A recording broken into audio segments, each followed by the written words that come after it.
नमस्कार दोस्तों, मेरे YouTube चैनल में आपका स्वागत है। आज के इस वीडियो में हम लोग विस्तार से समझेंगे कि जीटेट का फॉर्म भरते समय लेवल 1 और लेवल 2 के लिए न्यूनतम पात्रता को सही तरीके से कैसे चयन करें। अक्सर उम्मीदवार इस बात को लेकर कंफ्यूज रहते हैं कि उन्हें कौन सा विकल्प चुनना चाहिए, विशेषकर तब जब उनकी योग्यता ग्रेजुएशन प्लस बीएड हो, ग्रेजुएशन प्लस डीएलएड हो या फिर 12वीं प्लस डीएलएड हो या तो फिर BA BSc plus BEd integrated हो। इसके साथ ही हम जो है विषय चयन से जुड़े महत्वपूर्ण प्रश्नों पर भी चर्चा करेंगे, जैसे कि यदि आपका ऑनर्स विषय लैंग्वेज है तो क्या आप जो है सोशल स्टडीज टीचर के लिए आवेदन कर सकते हो या फिर नहीं। इस वीडियो में आपको जो है इन सभी प्रश्नों के स्पष्ट, सटीक और आसान उत्तर मिलेंगे, जिससे कि आप बिना किसी गलती के फॉर्म को फिलअप कर सकेंगे। तो वीडियो को अंत तक अवश्य देखें। तो सबसे पहले हम यहाँ पर देखेंगे कि लेवल 1 का जो एलिजिबिलिटी क्राइटेरिया है वह क्या है। तो यहाँ पर जो कुछ इंपॉर्टेंट पॉइंट है उसको मैं फिगर आउट कर रहा हूँ। सबसे पहला पॉइंट है न्यूनतम 50% अंकों के साथ +2 उत्तीर्ण तथा प्रारंभिक शिक्षा शास्त्र में द्विवर्षीय डिप्लोमा, जो कि दिनांक 9/12/2007 या उसके बाद के सत्र में शामिल हुए हो। यानी कि कम से कम 50% नंबर के साथ 12वीं पास हो और साथ में प्रारंभिक शिक्षा में 2 साल का डिप्लोमा होना चाहिए, जैसे कि डीएलएड, बीटीसी या तो फिर जेबीटी, जो कि दिनांक 9 दिसंबर 2007 के बाद में सम्मिलित हुआ हो। तो आप जो है इस ऑप्शन का चयन कर सकते हैं। उसके बाद अगला पॉइंट है न्यूनतम 45% अंकों के साथ +2 उत्तीर्ण एवं प्रारंभिक शिक्षा शास्त्र में द्विवर्षीय डिप्लोमा, जो दिनांक 9/12/2007 के पूर्व के सत्र में सम्मिलित हुए हो। यानी कि कम से कम 45% अंक होना चाहिए आपके 12वीं में। इसके साथ प्रारंभिक शिक्षा एलिमेंट्री एजुकेशन में 2 साल का डिप्लोमा होना जरूरी है। सिंपल भाषा में आपके पास 12वीं प्लस डीएलएड की डिग्री यहाँ पर जरूरी है।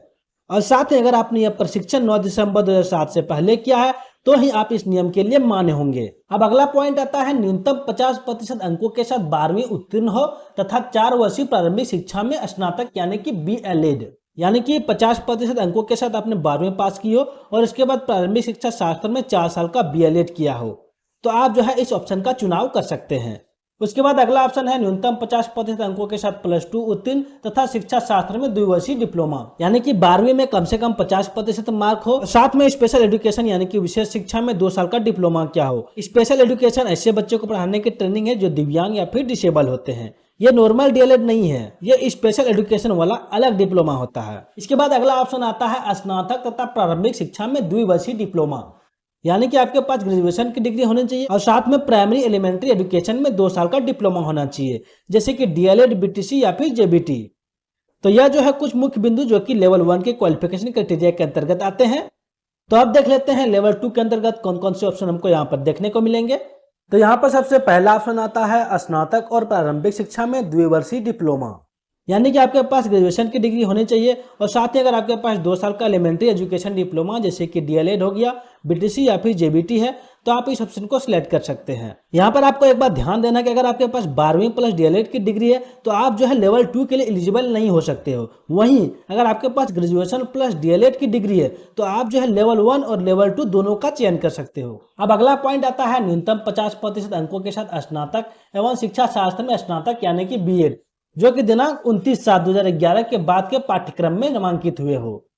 यानी कि आपके पास जो है 50% अंक के साथ ग्रेजुएशन या तो फिर पोस्ट ग्रेजुएशन होना चाहिए और साथ ही शिक्षा शास्त्र में स्नातक यानी कि बीएड होना चाहिए, जो कि 29 जुलाई 2011 के बाद का होना चाहिए। तो आप जो है इस ऑप्शन का चुनाव कर सकते हैं। इसके बाद अगला ऑप्शन देखने को मिलता है न्यूनतम 45% अंकों के साथ स्नातक एवं शिक्षा शास्त्र में बीएड, जो कि दिनांक 29/7/2011 के पूर्व में सम्मिलित हुए हो।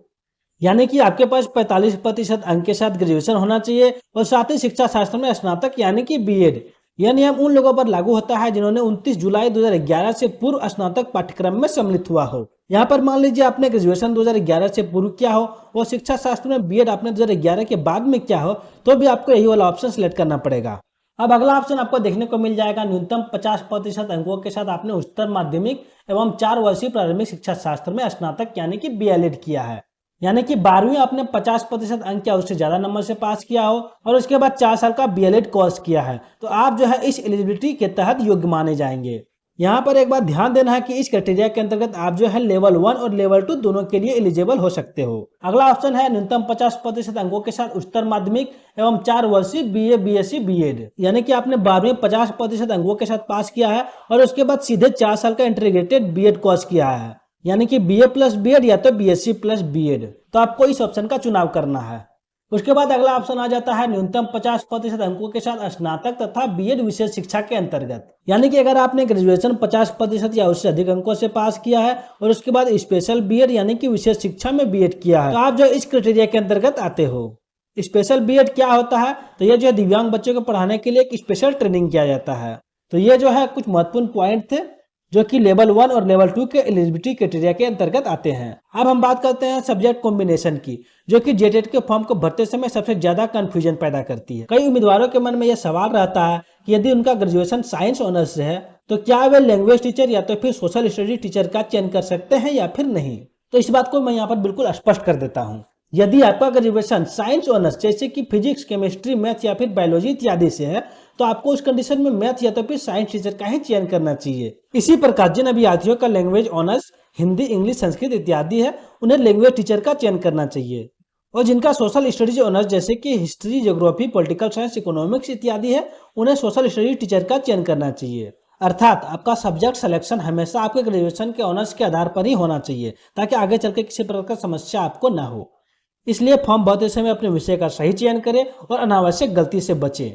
तो उम्मीद करते हैं यहाँ तक आपके सारे डाउट क्लियर हो गए होंगे। तो वीडियो अच्छी लगी तो वीडियो को लाइक जरूर कीजिएगा और इस प्रकार के इन्फॉर्मेटिव वीडियो के लिए चैनल को सब्सक्राइब जरूर से कर लीजिएगा।